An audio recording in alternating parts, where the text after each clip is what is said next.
Heidi ho, YouTubers. It's Sunday, the 17th of January, and here's your Podunk news.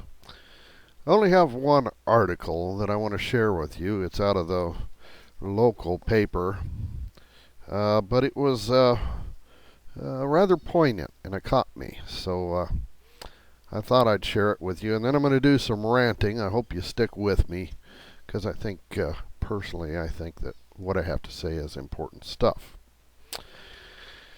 Meip Gies, I hope I pronounced that right, who helped hide Anne Frank, dies at 100.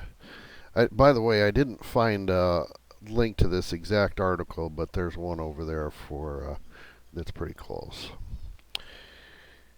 Amsterdam, Netherlands. This one's out of the Associated Press. Without Meip Gies, the story of Anne Frank might never have been known. The former office secretary who helped hide the Jewish teenager from the Nazis for 2 years gathered up the scattered diary pages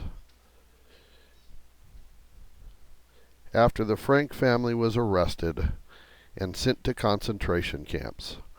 She locked the papers in her desk until Frank's father, Otto, returned, the only family member to survive. She was 100. That had been one of the few people, and had been one of the few people still alive to have known Anne Frank. Gies was the last of, quote-unquote, the helpers. The 6 non-Jews who smuggled food, books, writing paper, and news of the outside world into the secret attic apartment of the Canal Side warehouse, where Anne, her parents, sister, and 4 other Jews hid during World War II for about 2 years.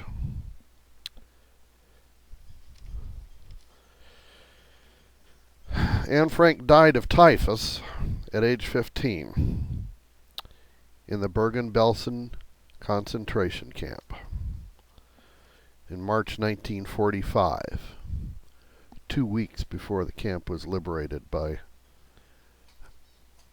American soldiers. Gies moved to Amsterdam when she was 11 to escape food shortages in Austria. This was in the middle of the Weimar Republic, folks. In 1933, Gies took a job as an office assistant in the spice business of Otto Frank. This was Anne Frank's father.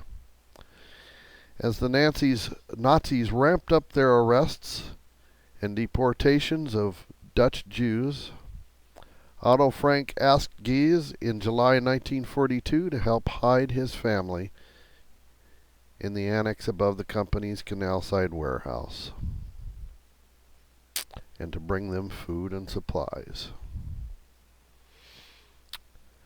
Meip's husband, Jan, secured extra food ration cards from the underground resistance.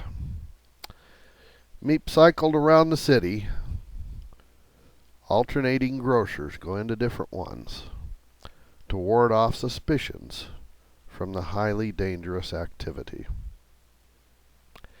You see, if she'd have been caught, she'd have been sent to those concentration camps herself. Or maybe just stood up against a wall and a bullet would have finished her off. In her own book, this is Meip Gies' book, Anne Frank Remembered, or was the name of the book. Gies recalled being in the office when the German police, acting on a tip that historians have failed to trace, raided the hideout in August of 1944. Around 140,000 Jews lived in the Netherlands before the 1940 to 45 Nazi occupation. Of those, 107,000 were deported to concentration camps in Germany. And only 5,200 of those survived. The story of Meip Gies is a shining example of what it means to be a human being in the face of incredible hardship and oppression. There was a prominent YouTuber that posted a video 2 days ago. It's got 3,000 views and over 360 comments by now. In this video, the author, I won't even name who they are, I don't want to create too much controversy, said that they were going to warn people and that's it, not help them after you know what hits the fan. That they can't afford to take care of everybody. The overwhelming comments were in favor of that idea. One said, "The only care package I'm handing out is a 12-gauge shell." Another prominent YouTuber made the statement, "Exactly. Sometimes you have to take care of your own." The Great Depression for Meip Gies lasted from probably sometime in 1929 until the Netherlands was liberated in May of 1945. That's 16 years.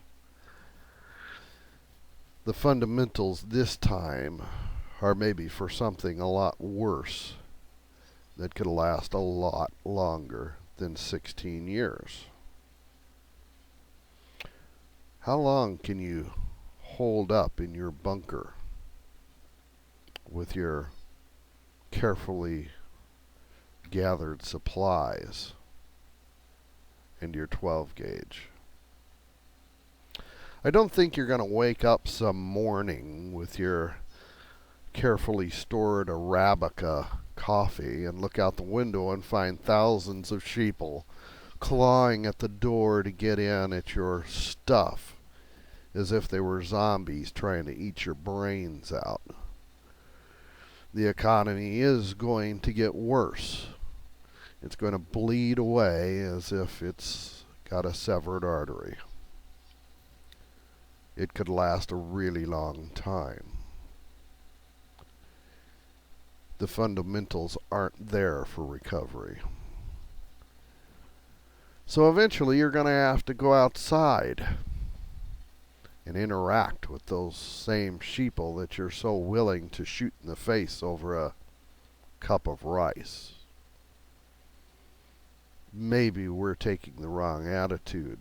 Maybe the me attitude that the powers that be have tried to ingrain into us for so many decades is not the way to go. Maybe Meip Gies had it right. I'd like to leave you with a cliche that's by an unknown author. I'm sure you've heard it.